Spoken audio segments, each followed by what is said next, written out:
Hi guys, welcome to RJ vlogs. இன்னைக்கு நம்ம என்ன சேலஞ்ச் பார்க்க போறோம்னா, ஸ்ப்ரைட்ல ஐஸ்கிரீம் போட்டு சாப்பிடணும்னு சொல்லி டாஸ்க் கொடுத்துருக்காங்க.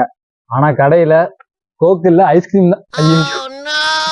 மூதேவி, நாங்கள் கடைக்கு போனப்ப ஐஸ்கிரீம் இருந்துச்சு, ஸ்ப்ரைட் இல்லை. அதனால என்ன பண்ண போறோம், கொக்கோ கோலா வாங்கியிருக்கோம். இந்த ஒரு தடவை அட்ஜஸ்ட் பண்ணிக்கோங்க, அடுத்து கரெக்டா பண்ணிடுவோம். என்ன மாப்பிள்ள எக்ஸ்பீரியன்ஸா நல்லா தரதுப்பா. சரக்குல தண்ணி ஊத்தி சாப்பிட்டு கேள்விப்பட்டிருக்கேன், ஐஸ்கிரீம்ல ஸ்ப்ரைட் ஊத்தி சாப்பிடுறதா அண்டவரே. இத பாத்தீங்கன்னா எப்படி தெரியுமா இருக்கு, ஸ்டார் பக்ஸ்ல வாங்குற காஃபி மாதிரி தான் இருக்கு. ஆனா டேஸ்ட் எப்படி இருக்குன்னு பாப்போம் வாங்க. நன்றாக இருக்குன்னு நினைச்சேன், நல்லா தான் இருக்கு.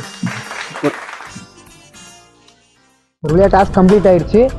லைக் பண்ணுங்க, முக்கியமா சப்ஸ்கிரைப் பண்ணுங்க, கமெண்ட். அடுத்த டாஸ்க் என்னன்னு கமெண்ட் பண்ணுங்க.